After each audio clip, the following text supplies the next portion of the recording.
이제 한국 드라마의 세계적인 인기는 언급하기에도 입이 아플 지경입니다. 오늘날 한국 작품들이 전 세계 OTT 플랫폼 인기 차트 순위를 석권한 것만 봐도 이미 증명된 사실이죠.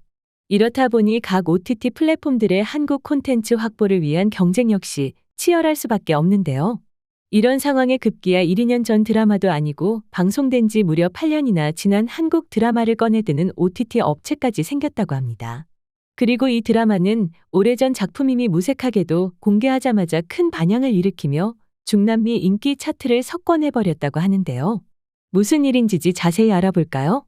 올해 2월 테드 서렌도스 넷플릭스 CEO가 또 한국을 방문했습니다. 그는 이번 기자 간담회 자리에서 한국 콘텐츠에 대한 변함없는 애정을 드러내며 2024년 공개될 작품들을 소개하는 시간을 가졌죠. 특히 그는 지난해 가장 재미있게 봤던 한국 콘텐츠는 피지컬백이라며 올해 공개될 시즌2에도 큰 기대감을 가지고 있다고 밝혔는데요. 그러면서 동시에 오징어 게임2가 시즌1을 넘어서기를 바라고 있다며 전 세계가 지금 가장 주목하고 있는 오징어 게임의 차기작 소식을 전하기도 했습니다. 그가 이렇듯 매해 한국을 찾는 것은 한국 콘텐츠의 인기가 현재 넷플릭스를 먹여 살리다시피 하고 있기 때문인데요. 불과 8개월 전인 지난해 6월에도 한국을 방문해 4년간 한국 콘텐츠에 25억 달러 하나를 투자하겠다고 말한 바 있죠. 특히 이 금액은 2016년부터 지금까지 약 7년간 투자한 비용의 2배에 달하는 금액이라고 알려져 더욱 화제가 되었는데요. 이렇듯 넷플릭스뿐만이 아니라 전 세계 유명 OTT 업체들이 한국 콘텐츠를 잡기 위해 혈안이 된 가운데 일부 OTT 업체들은 한국에서 개봉한 지 한참이나 지난 드라마들의 판권까지 사서 뒤늦게 공개 중인 상황입니다.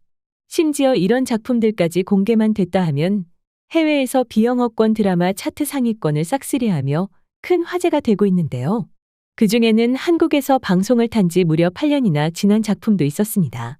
바로 이종석 한효주 주연의 MBC 드라마 W로 2016년 처음 방송됐는데요.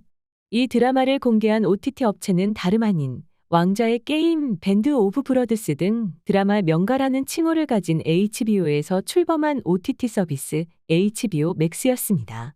HBO 맥스는 지난해 W의 판권을 구입 후 자신들의 OTT 서비스에 새롭게 공개했는데요. 그런데 놀랍게도 이 드라마가 HBO 맥스를 점령해버리는 현상이 일어났죠.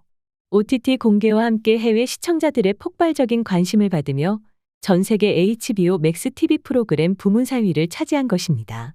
HBO 맥스 웨이브와의 제휴를 통해 MBC의 과거 드라마까지 유통할 수 있게 된 것인데 8년이나 지난 드라마까지도 이런 압도적인 성과를 거둔 것은 정말 이례적인 일이라고 할 수 있죠. 이뿐만이 아닙니다.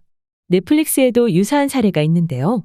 지난해 넷플릭스에는 한국 드라마 낮과 밤이 올라와 국내에서 공개 일주일 만에 1위에 올라선 것은 물론 일본에선 4일 연속 1위, 대만에서도 2위라는 높은 화제성을 기록했습니다. 한국에서는 그리 유명한 작품이 아니었기에 다들 신작인가 생각했는데 알고 보니 이 작품은 TVN에서 2020년 11월부터 2021년 1월까지 방영한 작품이었는데요. 2년 전 작품이 뒤늦게 넷플릭스에 올라와 한국과 해외에서 성공을 거둔 것입니다. 그리고 이 드라마는 공개 당시 그리 큰 화제가 되지 못한 것이 이상할 정도로 흡입력 있는 연출과 적재적소에 잘 사용된 반전 효과, 배우들의 탄탄한 연기로 국내외 시청자들의 호평을 받았었죠. TVN에서 2020년 12월부터 2021년 2월에 걸쳐 방영된 드라마 여신강림 또한 지난해 말 넷플릭스가 발표한 글로벌 탑10 차트에서 6위에 오르며 갑자기 역주행을 하는 기록을 세우기도 했죠. 이렇듯 공개 후 2, 3년, 아니 7, 8년이 된 한국 작품들까지 OTT에 풀리며 세계적인 반향을 일으키고 있는 모습인데요. 그런데 이런 역주행 사례뿐만 아니라 홍보 부족으로 알려지지 않은 한국 드라마들도 적지 않다고 합니다. 인도 최대의 연예 매체 핑크빌라는 디즈니 플러스에서 볼 수 있는 최고의 한국 드라마 10개의 작품이란 제목의 기사를 통해 이런 현상을 짚었는데요.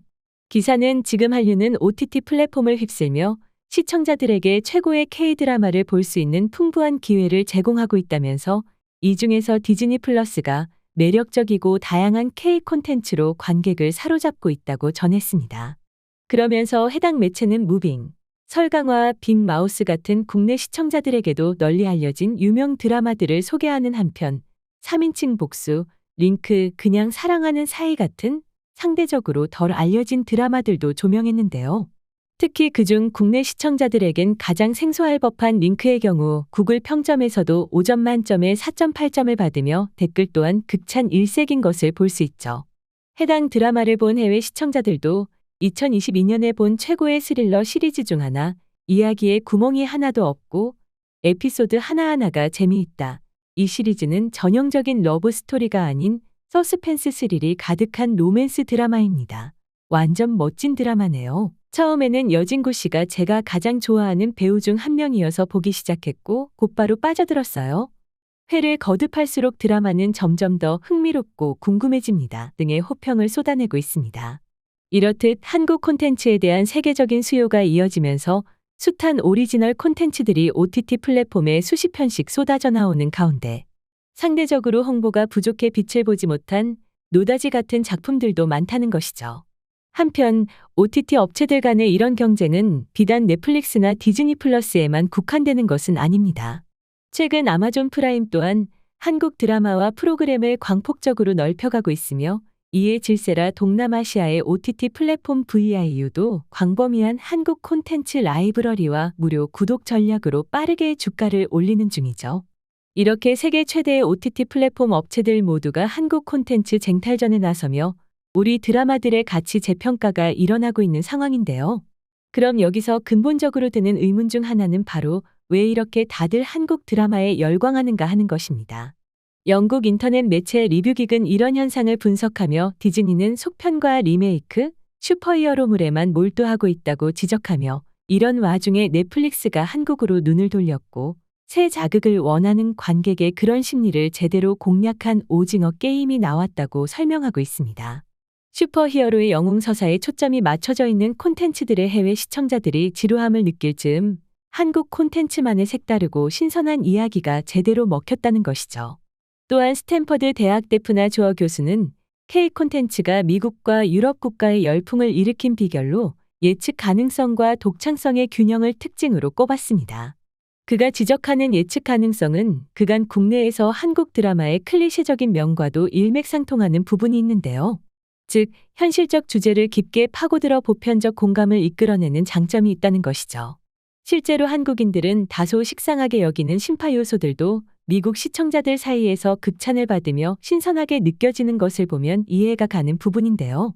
한편 오늘날의 한국 드라마 역주행 사례들을 보면 한 가지 떠오르는 것이 있습니다. 아직 빛을 보지 못했을 뿐 잠재력이 무궁무진한 K 콘텐츠들이 너무나도 많다는 것이죠. 즉 신작이 아니어도 넷플릭스가 위로 계속 띄워만 준다면 과거의 작품도 얼마든지 재평가를 받을 수 있다는 건데요. 사실 몇 년 전까지만 하더라도 역주행하면 먼저 음원을 떠올렸습니다. 하지만 최근에는 짧게는 1, 2년 전 드라마부터 길게는 7, 8년 전 드라마까지 역주행을 하고 있는 사례들을 보니 한류 콘텐츠 열풍이 어느 정도인지 더 체감되는 것 같은데요.